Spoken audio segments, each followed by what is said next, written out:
मैं एक lower middle class की लड़की थी। हमारा घर स्कूल से लगभग 1 किलोमीटर की दूरी पर था। स्कूल और घर के बीच लगभग 100 से 150 मीटर का रास्ता ऐसा था जो बिल्कुल सुनसान पड़ता था। वहाँ से जाने के लिए आपके कंधे पर 8 से 10 किलो के वजन के साथ पैरों को घोड़े जैसी फुर्ती भी चाहिए थी, क्योंकि उसी रास्ते पर शराबी मन चले लड़के ही नहीं बल्कि शादीशुदा आदमी भी लड़कियों को यहाँ वहाँ छूने की कोशिश करते थे। हमारे एरिया से 15 से 16 लड़कियाँ ही जाती थी। एक दूसरा रास्ता भी था, लेकिन घूमकर जाने में लगभग दुगना समय लगता था। हाँ, कभी मजबूरी होती थी, तब अकेली होती थी, तब तो जाना ही होता था। उन सभी लड़कियों का अपना अपना ग्रुप था, तो वे अपने हिसाब से जाती थी। उस रास्ते से गुजरने से पहले 2 से 5 मिनट लड़कियां वहीं रुक जाती थी कि यदि कोई और लड़की वहां से आ रही है तो उन्हें भी अपने साथ ले लें। स्कूल की छुट्टी होने के बाद तो सभी का साथ हो जाता था, तो डर की कोई बात नहीं थी।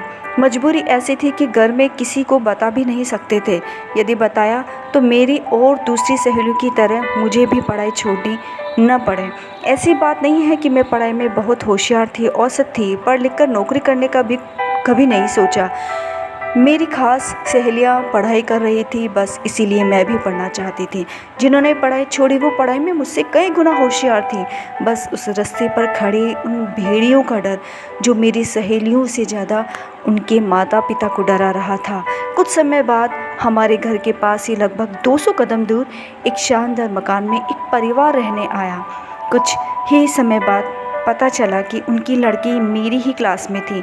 मैंने उससे बात की तो वो मुझे अपने साथ स्कूल ले जाने को तैयार हो गई। मैं उसके घर के बाहर से आवाज़ लगाती और थोड़ी ही देर बाद वह उसके पापा के साथ बाहर आती। साल बीत चुका था, कभी भी मुझे उसने अपने घर बुलाया नहीं, पर मैं चाहती थी कि ये बड़े बड़े घर अंदर से कैसे होते हैं।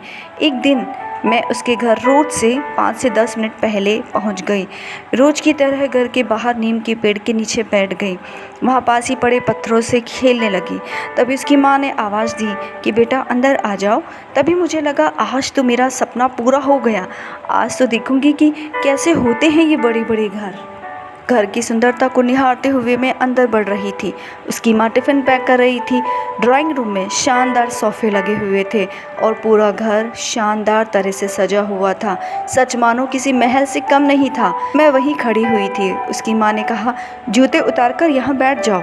मैं जूते उतारने के लिए झुकी ही थी कि तभी खिलखिलाकर हंसते हुए बाथरूम से दौड़ते हुए बाहर आई मेरी सहेली, और पीछे पीछे उसके पिताजी भी। लेकिन वो उसे पीछे से पेट के सहारे उठा के गोल गोल घुमाने लगे और चेहरे पर ढेर सारी किस देने लगे। तभी उसके पिताजी की नज़र मुझ पर पड़ी और वह एकदम फ्रीज हो गए। मुझे कहने लगे, तुम अंदर कैसे आ गई?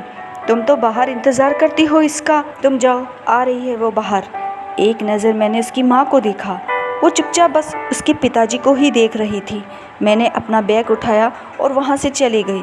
कितने गंदे हैं उसके पापा और मम्मी। उसकी मम्मी बोल नहीं सकती थी कि मैंने बुलाया था। मन में यही सोच रही थी। फिर हम स्कूल पहुँचे।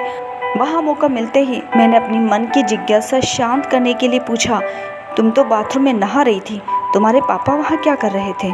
उसने जवाब दिया, नहला रहे थे और क्या। मैंने कहा कि इतनी बड़ी हो गई तुम्हें शर्म नहीं आती? उसने गुस्से से जवाब दिया, अपनी सोच अच्छी रखो, कितनी गंदगी है तुम्हारी सोच में। मेरे पिताजी मुझसे सबसे ज़्यादा प्यार करते हैं, समझी? मैंने कहा, प्यार तो हमारे पिताजी भी करते हैं, पर हमारी माँ भी करती है, पर दोनों एक ही तरह से प्यार करते हैं, दिखाते नहीं हैं। तुम्हारी मम्मी नहीं दिखाती है ऐसा प्यार? प्यार करने का तरीका अलग अलग होता है। बिना कुछ जवाब दिए वह वहाँ से चली जाती है।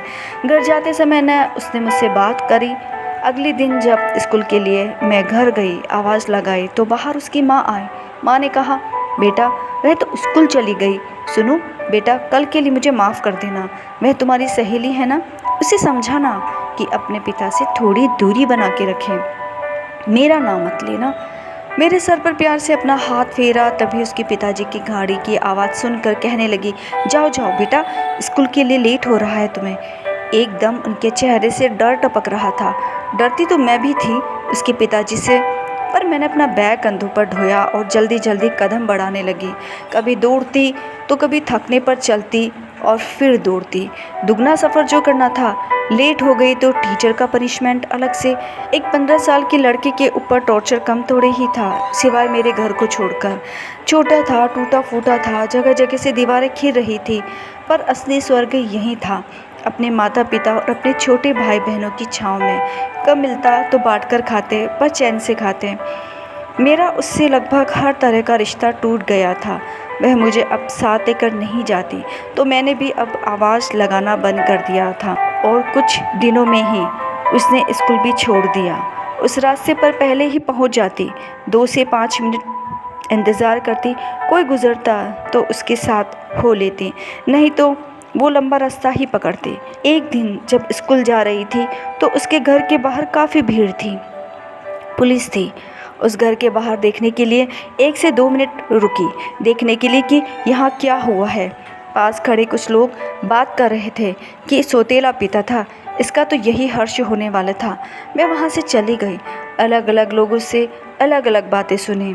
फिर उसकी माँ ने कब मकान बेचा और न जाने कहाँ गुम हो गए, पर कुछ समय पहले ही वह मुझे फिर मिली, एक नई पहचान के साथ, अपने दोनों बच्चे, पति और अपनी माँ के साथ। जब मैंने उससे पूछा कि क्या हुआ था उस दिन, तो उसने कहा, एक दरिंदा था जो मुझे और मेरी माँ को सहारा देने के नाम पर हमारे विश्वास से खेलकर हमारी ज़िंदगी में घुस आया था। तुमने जब कहा मेरी माँ वैसे प्यार क्यों नहीं करती, मेरी माँ ने कहा अपने पिता से दूर रहो।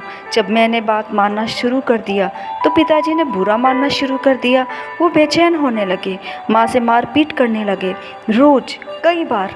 न बाहर जा सकते थे, न किसी को कुछ कह सकते थे।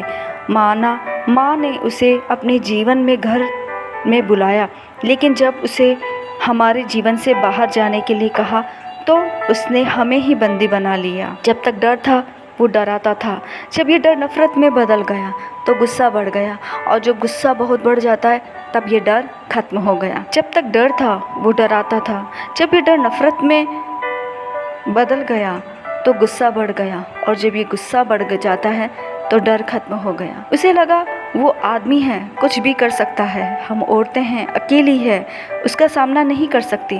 पर हमें लगा हम 2 हैं, वो अकेला, हम बहुत कुछ कर सकती हैं। फिर एक दिन माँ ने मौका पाकर मुझे हॉस्टल भेज दिया, मेरा और अपना खर्चा चलाने के लिए नौकरी करने लगी। दिन के 14 से 15 घंटे काम करने लगी ताकि घर जाने से बची रहे। फिर एक दिन माँ ने देखा कि पीछे से वह अलग अलग लड़कियों, औरतों को घर बुलाने लगा। माँ भी इसी फिराक में थी कि वह कोई गलती करे। एक दिन माँ ने मोहल्ले वासियों की मदद से उसे पुलिस के हवाले कर दिया और तलाक भी ले लिया, और मुझे हॉस्टल से निकालकर हम फिर कहीं चले गए। उस 100 से 150 मीटर की गली के कीड़ों से हम भागकर बचने की कोशिश तो कर सकते थे, पर ऐसे कीड़े जो हमारे साथ हमारी ही 4 दीवारें में रहते हुए प्यार के बहाने हमें रोज़ नोचते हैं, हमारे शरीर और हमारी आत्मा को, उन कीड़ों से कैसे बचें? जब तक हम चीखेंगे नहीं, जब तक हम लुट नहीं जाते, उससे पहले तक सब शांत दिखता है, और जब शोर होता है तब बहुत कुछ खत्म हो चुका होता है, और जब आरोपों की बारी होती है तो उंगली सिर्फ एक औरत पर उठती है। समाज हम जैसे लोगों को भी स्वीकार नहीं करता, ये कड़वा सच है। गम इतना कि अब तो उसके आंसू भी सूख चुके थे। वह बहुत अलग हो गई थी, पहले से कहीं ज़्यादा मजबूत, समझदार और आत्मविश्वास से भरपूर। तभी उसके बच्चे और पति और माँ वहाँ आ जाते हैं। माँ ने कहा कैसी हो? मैंने कहा अच्छी हूँ। ऐसा कहकर वह फिर से अलग हो गए, हमेशा के लिए, पर शायद।